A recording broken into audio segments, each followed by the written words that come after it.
¿Cómo están amigos? Paz y bien y bienvenidos a un nuevo video. Estamos ya viviendo la Semana Mayor, la Semana Santa, tiempo de reflexión, tiempo de un encuentro profundo con Jesús. Hay muchas temáticas en torno a la Pascua. Hoy quiero introducirme en dos aspectos muy importantes que va siendo el contexto, que va siendo el complemento que nos va a orientar finalmente a la pasión, la muerte y la resurrección de Jesús. Estos aspectos, estos dos temas que quiero abordar son el Domingo de Ramos y el Jueves Santo. De hecho, el Jueves Santo he tocado en otras ocasiones en algunos temas que haré referencia también de manera muy sutil porque ya hablé de eso, pero también lo describiré también para que se pueda un poco entender. Los dos temas o los dos días que estamos recordando, el Domingo de Ramos y también el Jueves Santo. Vamos a introducirnos en primer lugar en el Domingo de Ramos. Dice el texto que Jesús, antes de llegar a Jerusalén, le pidió a sus discípulos que buscaran un burro donde él pueda montarse e introducirse a la ciudad de Jerusalén. Mucha gente piensa que Jesús decide montarse en un burro aparentando una especie de humildad, porque para ese entonces, o tal vez para nuestro concepto del siglo XXI, un asno, un burro, pues es un animal pues de carga, no muy utilizado. Más que nada los reyes, los emperadores, pues utilizarían en ese sentido un caballo, ¿verdad? Pero Jesús decide usar un burro. Pero, ¿por qué el texto no hace tanto referencia a la humildad de Jesús, sino más bien a un aspecto profético de la venida del Mesías? Dice en las Escrituras lo siguiente: díganle a la gente de Jerusalén, miren, ahí viene su rey, él es el Señor, viene montado en un burro, en un burrito. En los en los aspectos históricos del pueblo de Israel, todos los reyes que iban a ser coronados en Israel, en el pueblo de Israel, pues eran montados por burros. Era como que un indicativo, parte de la ceremonia, que un rey en Israel fuera montado en un burro y así recibía la coronación. Cuando los apóstoles se dan cuenta que Jesús les pide buscar un burro y se monte para ingresar a Israel, ingresar a Jerusalén, los discípulos entendieron, como buenos judíos que eran, que el momento había llegado del Mesías que tenía que liberar a Israel del Imperio Romano. Interpretaron que era ya el rey que iba a reestructurar el sacerdocio del el sumo sacerdocio, que iba a reestructurar la política, que iba a reestructurar la economía, el ámbito geopolítico de Israel, etcétera, entre otras interpretaciones que no solamente ellos, sino los demás seguidores de Jesús también pensaron acerca de. Entonces, cuando está ingresando, él empieza a correr por los pueblos, por las calles de Jerusalén, que Jesús venía montado en un burro. El pueblo de Israel identificó, supo que ese Jesús que venía ya haciendo milagros, que venía haciendo ya grandes predicaciones, que ya tenía una fama muy reconocida, estaba ingresando en un burro. Oigan, entonces ese Jesús debe ser el Mesías anunciado. Vamos a recibirle como se le hacía a los reyes, con palmas, sacaban de los árboles, sacaban sus túnicas, ponían en el piso para que Jesús pudiera pasar.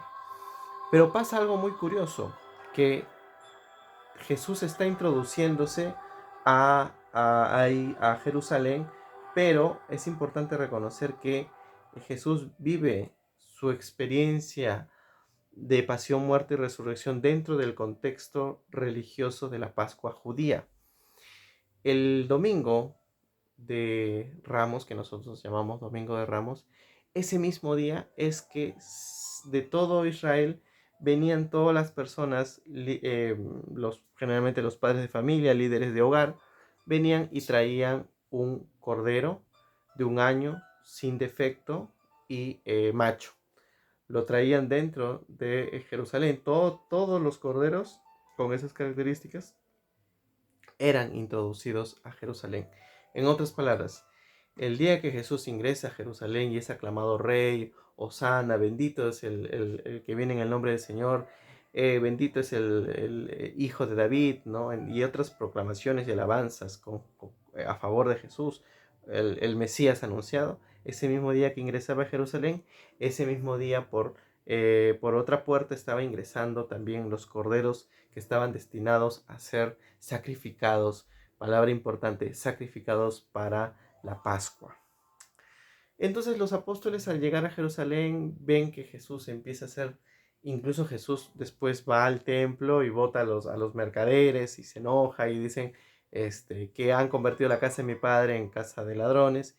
Y antes de ello había ya sucedido, antes de llegar al Jueves Santo, ya había sucedido el milagro de Lázaro. Entonces estos dos hechos, el milagro de Lázaro y el hecho que Jesús saca a los mercaderes del templo fueron los detonantes más graves para acelerar la pasión y la muerte de Jesús por parte del Sanedrín, por parte de los sumos sacerdotes. Entonces los apóstoles y todos los seguidores de Jesús y la gente de Jerusalén estaban ya con los ánimos a tope, pensando que Jesús es el que los iba a liberar del poder de los romanos, los iba a reestructurar, iba a cambiar todo. Entonces llega el Jueves Santo y Jesús hace muchas cosas significativas. Primero, cambia o adelanta la Pascua judía, que era reunirse en la familia con los candelabros, siguiendo el ritual del Pesaj, con las copas utilizadas para la bendición, con el pan sin levadura. Y Jesús en ese momento, en primer lugar, adelanta la cena pascual. Y cuando uno adelanta un día antes la cena pascual, no había el cordero sacrificado. Por lo tanto, es una forma que Jesús les va diciendo a los apóstoles: dense cuenta que ya no se va a utilizar un cordero, un animalito sacrificado, sino que yo, Jesucristo, voy a asumir ese papel del nuevo cordero.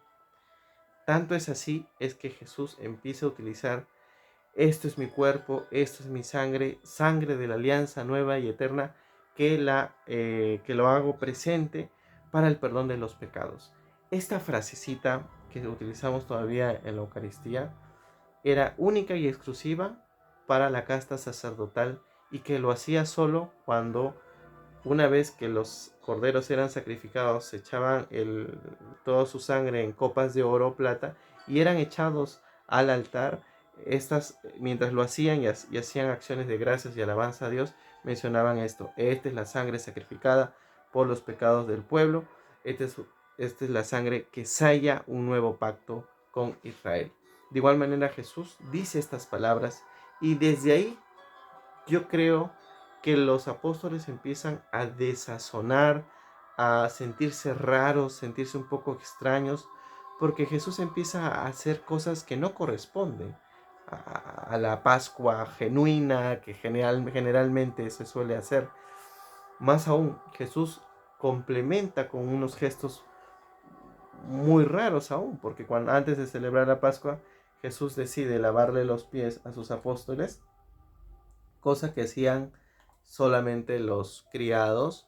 Lo hacían los criados con las personas importantes de la casa o alguien muy reconocido o importante, ¿no?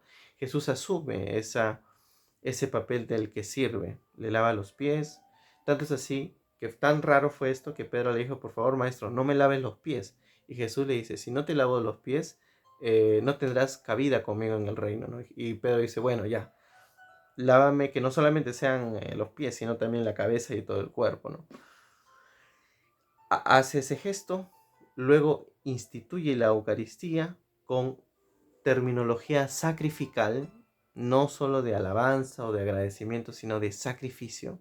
Esta es la sangre de la nueva alianza que es derramada por los pecados del pueblo, ¿no? Esta es la sangre que sella una nueva alianza. Esas son las frases, las palabras muy allegadas al sacerdocio. en ese ambiente de rareza que ya se empieza a poner un poco turbio, raro el asunto, Jesús se levanta y dice, uno de ustedes me va a traicionar. Fue ahí cuando ya el punto de quiebre, ya el de lo que era raro, se pone no solamente más raro, turbio, extraño y fuera de contexto. Porque habían venido de una experiencia de triunfo, de alabanza, de reconocer que Jesús es el Rey, es el Mesías. Y ahora Jesús dice, no, o sea, he venido para que me quiten la vida, ¿no? Alguien de ustedes me va a traicionar y yo tengo que partir, ¿no? Es como cuando hay una fiesta, ¿no? En la casa, ¿no? Alguien se casa, ¿no? Un momento de alegría, están en la hora loca y después viene la mamá del novio y le dice la mamá del novio al novio en la oreja, oye, ¿sabes qué? Me han diagnosticado cáncer y mañana es mi último día, ¿no? O sea, así de fuerte y contradictorio de dos experiencias que por, no sé, por costumbre nunca se juntan, pero en ese momento Jesús rompe el esquema del éxito, de la gloria, del recibimiento a un contexto de silencio, de traición, de muerte, de preguntas, de gestos raros, y todo se empieza a poner oscuro y extraño. Jesús se va al monte, lo identifican, luego los soldados lo traen ante el sumo sacerdote y el sumo sacerdote lo entrevista. Algo muy interesante, para que los corderos que iban a ser sacrificados en la Pascua judía necesitaban ser inspeccionados por el sumo sacerdote y por todo el equipo de los sacerdotes para revisar todos los corderos y decir, este cordero es apto para el sacrificio. Solamente el sumo sacerdote podía confirmar al 100%, representado por los demás sacerdotes, estos corderos son aptos para el sacrificio. Ese mismo día, así como Caifás ya había examinado a todos los corderos para el sacrificio, ese mismo día también se entrevistó con Jesús en la noche. Y luego de la entrevista, y le preguntó, en el nombre de Dios, ¿tú eres el Hijo de Dios vivo? Y Jesús respondió, yo soy el que soy. Ahí el sumo sacerdote se desgarró, porque cuando entendemos que Jesús dijo, yo soy el que soy, podemos entender que, oye, sí, confirmo que yo soy el Hijo de Dios. Pero el sumo sacerdote no solamente entendió que Jesús es el Hijo de Dios, sino que cuando Jesús dijo, yo soy el que soy, el sumo sacerdote se dio cuenta que Jesús estaba diciendo, estás identificándote con el mismo ser superior que le habló a Moisés en la zarza ardiendo y le dijo, yo también soy el que soy. En otras palabras, el sumo sacerdote realmente escuchó que Jesús se identificaba como el verdadero y único Dios, el mismo que le habló a Abraham, el mismo que le habló a Moisés, el mismo que le habló a los profetas, y por eso se escandaliza y dije, se saca se rasga las vestiduras y dice, no solamente has dicho que eres el Hijo de Dios, el Mesías, sino que te identificas con Dios, tú eres Dios. Entonces era tan escandaloso que eso detonó tanto que dijo, tú eres reo de muerte. Entonces es el sumo sacerdote el que, así como a las ovejas, corderos, que eran examinados para el sacrificio, el sumo sacerdote también empezó a ver si este era el cordero de Dios, y es el sumo sacerdote el que le dice, tú te vas para el sacrificio. Lo revisó y lo encontró apto para el sacrificio. Ven estos detalles de la Semana Santa que nos introduce o va dando un poco el contexto de lo que vamos a celebrar. Así que amigos, les dejo con estos 2 días para reflexionar, o estos días en verdad para reflexionar sobre la Semana Santa. En otro capítulo hablaremos ya más a detalle sobre el Viernes Santo y el Sábado Santo en 2 videos por separado. Así que ahí nos vemos. Paz y bien.